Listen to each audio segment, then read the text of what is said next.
Assalomu alaykum hammaga. Milliy sertifikatdan may.gov.uz saytidan umumta'lim fanlarini sertifikatlashtirish bo'yicha umumta'lim fanlarining o'sha bilimini aniqlash bo'yicha ro'yxatdan o'tish haqida video chiqargan edik. Aynan o'sha videoda agar ro'yxatdan o'tishda sana chiqmay qolsa nima qilish kerakligi haqida keyin to'xtalamiz degandik. Shunga ko'ra sanasi ko'rinmayotganlar nima qilishini ko'rib chiqamiz. Bu ma'lum bir internet muammolari bilan ham ba'zan bo'lishi mumkin, lekin internetingiz yaxshi bo'lgan holatda ham qayta kirsangiz ham xuddi shunday narsa turibdi. Sanani bosasiz chiqmaydi, davom eta olmay qolasiz, shunda to'xtab qolasiz.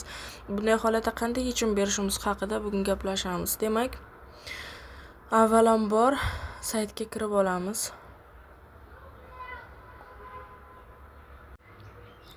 Saytga kirganimizdan keyin mana bunday holatda bo'ladi yoki yuqorida kirish tugmasi chiqadi. Hozir kirish tugmasi chiqmadi, demak birdaniga One ID orqali kirishni bosamiz. Xo'p, demak bu maydonga biz login parolimizni kiritib olamiz. Login parol kiritilganidan keyin kirib olamiz. Xo'p, demak kirganimizdan keyin mana shunday ism, familiya, profil ochiladi. Profilimiz ochilganidan keyin mana bu joyni bosamiz. Xo'p, bu yerni bosganimizdan keyin mana shu oyna ochiladi. Demak, bu yerdan arizalar degan joyni bosamiz. Arizalarni ochganimizdan keyin bizga mana bunaqa holatda arizalar, hujjatlar alohida turadi. Arizalar, qoralamalar, hujjatlar. Shunda biz qoralamalarni bosamiz. Qolganlar bu narsani qilish shart emas. Sanasi chiqmay muammo bo'lganlargina buni tozalash kerak. Qolganlar teginishi shart emas. Yoki biz arizani yuborib yarimga kelgan bo'lsangiz, o'sha ham qoralama bo'ladi, o'chirib yuborasiz, hali yakunlamagan bo'lsangiz. Lekin muammo bo'lib turgan bo'lsa, o'chirib boshqatdan boshlash kerak. Xo'p, demak, qoralamalarni ustiga bosamiz.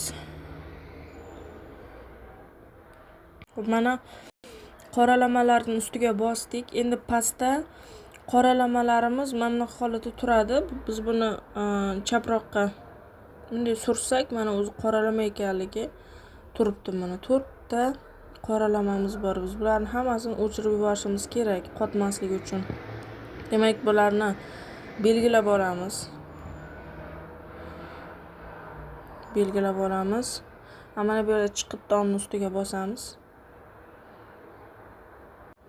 Mana yuqorida belgilanganlarni o'chirish degan tugma turadi. O'chirganimizdan keyin mana sahifada hali hech qanday qoralama yo'q degan yozuv chiqdi. Bo'ldi, mana shunday qoralamalarni tozalaganingizdan keyin arizani qaytadan berasiz. Natijada muammolar bartaraf qilinadi. Ya'ni sanasi chiqadi endi.